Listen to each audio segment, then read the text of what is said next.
Hello, नमस्कार।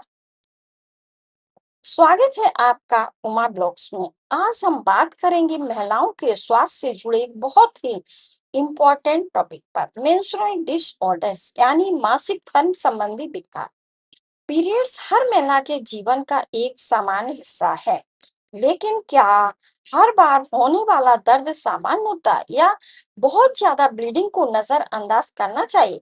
क्या कई महीनों तक पीरियड्स का ना आना सामान्य है? तो हमारा जवाब है नहीं। कई बार मासिक धर्म में होने वाले बदलाव शरीर की किसी समस्या का संकेत हो सकते हैं। इसलिए आज के इस वीडियो में हम जानेंगे मेंस्ट्रुअल डिसऑर्डर्स क्या होते हैं, इनके प्रकार क्या है, इनके लक्षण कैसे पहचाने और कब डॉक्टर की सलाह लेना जरूरी है। तो वीडियो को स्किप मत करना, अंत तक देखना, क्योंकि यह जानकारी हर लड़की और हर महिला के लिए बहुत जरूरी है। मासिक धर्म या पीरियड सामान्य रूप से एक निश्चित अंतराल पर आते हैं, लेकिन जब पीरियड्स की अवधि, समय, ब्लीडिंग की मात्रा या दर्द में असामान्य बदलाव आने लगते हैं, तो इसे मेंस्ट्रुअल डिसऑर्डर कहा जा सकता है। कुछ महिलाओं को बहुत ज्यादा दर्द होता है और कुछ को अत्यधिक ब्लीडिंग होती है। कुछ के पीरियड्स बहुत कम आते हैं और कुछ को कई महीनों तक पीरियड्स नहीं आते। हर महिला का शरीर अलग होता है, इसलिए थोड़े से बदलाव हो सकते हैं, लेकिन बार बार होने वाली असमानता को नजरअंदाज नहीं करना है। पीरियड्स को शर्म नहीं, समझ की जरूरत है। हर बदलाव को पहचानना जरूरी है। Types of menstrual disorder. Amenorrhoea. Amenorrhoea जब किसी लड़की या महिला को मासिक धर्म नहीं होना, तो इस स्थिति को एमनोरिया कहा जाता है और यह टू टाइप्स की होती है। प्राइमरी एमनोरिया, जब किशोरावस्था की उचित उम्र तक मासिक धर्म शुरू ही नहीं होता है, तब उसे प्राइमरी एमनोरिया कहते हैं। अब आता है सेकेंडरी एमनोरिया, जब पहले पीरियड्स आते थे लेकिन बाद में कई महीनों तक बंद हो जाते हैं। इसके कारणों में हार्मोनल चेंजेस, तनाव, वजन में अधिक परिवर्तन, अत्यधिक व्यायाम, गर्भावस्था या कुछ अन्य स्वास्थ्य समस्याएं शामिल हो सकती हैं। अगर पीरियड्स लंबे समय तक नहीं आता है, तो डॉक्टर से सलाह लेना जरूरी है। अब मैं आपको बताऊंगी ओलिगो एमनोरिया। तो ओलिगो एमनोरिया में क्या होता है, जब पीरियड्स बहुत ज्यादा अंतराल पर आते हैं या बहुत अनियमित होते हैं। फॉर एग्जाम्पल, एक महीने पीरियड्स ना आए और फिर लंबे अंतराल के बाद आए। इसके पीछे हार्मोनल डिसबैलेंस, तनाव, वजन में बदलाव या अन्य कारण हो सकते हैं। और जो अनियमित पीरियड्स को हमेशा मामूली बात मानकर नजरअंदाज नहीं करना है। पॉलीमेनोरिया। तो पहली मेनोरिया में क्या है, जब पीरियड्स बहुत जल्दी जल्दी आने लगते हैं और मासिक चक्र का अंतराल कम हो जाता है, तो उसे पॉलीमेनोरिया कहते हैं। बार बार होने वाली ब्लीडिंग से महिला को कमजोरी और थकान हो सकती है। अगर पीरियड सामान्य से ज्यादा या जल्दी जल्दी आ रहे हैं, तो इसका कारण समझना जरूरी है। मेनोरेजिया। मेनोरेजिया में क्या होता है, जब पीरियड्स के दौरान बहुत ज्यादा लंबे समय तक ब्लीडिंग होती है, तो यह एक गंभीर समस्या हो सकती है। अत्यधिक रक्तस्राव के कारण महिला में कमजोरी, चक्कर आना, थकान और एनीमिया जैसी समस्याएं हो सकती हैं। कई महिलाएं ज्यादा ब्लीडिंग की वजह से अत्यधिक ब्लीडिंग की वजह से या ज्यादा ब्लीडिंग की वजह से भी इसे नजरअंदाज नहीं करती हैं और करना भी नहीं चाहिए। दर्द सहना मजबूरी नहीं, अपनी सेहत की रक्षा करना जरूरी है। Dysmenorrhoea.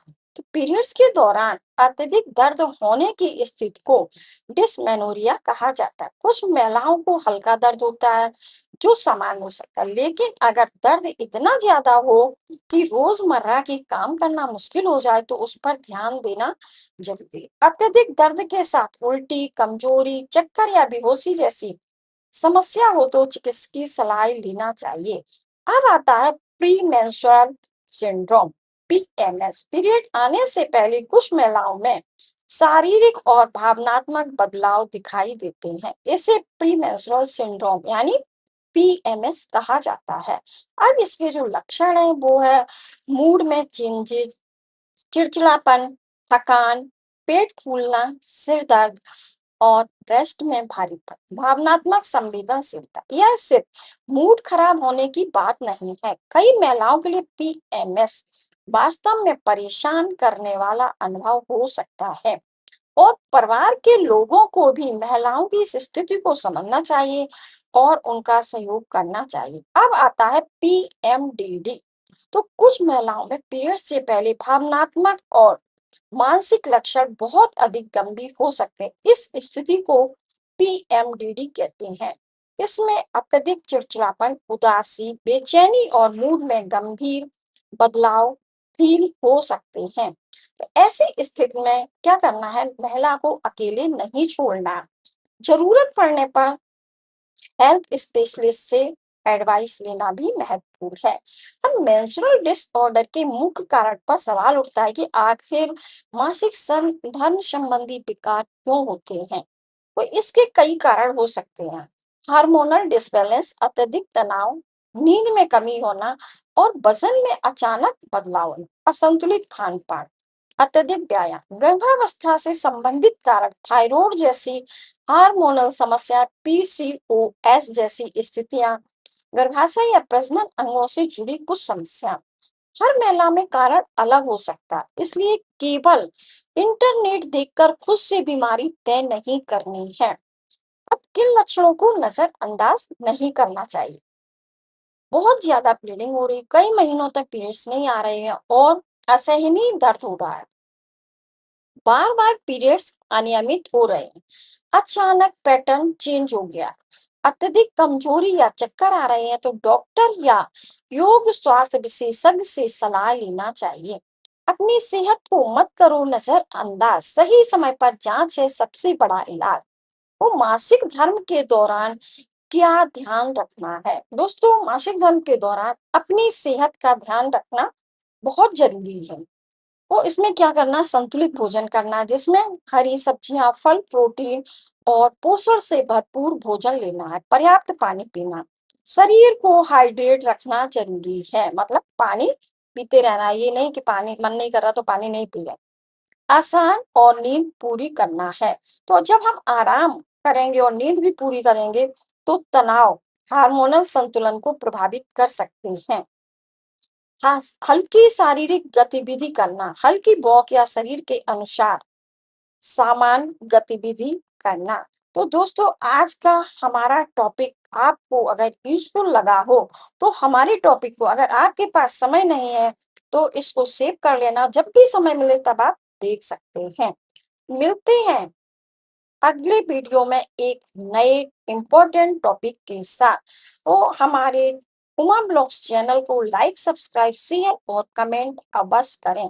Thank you so much.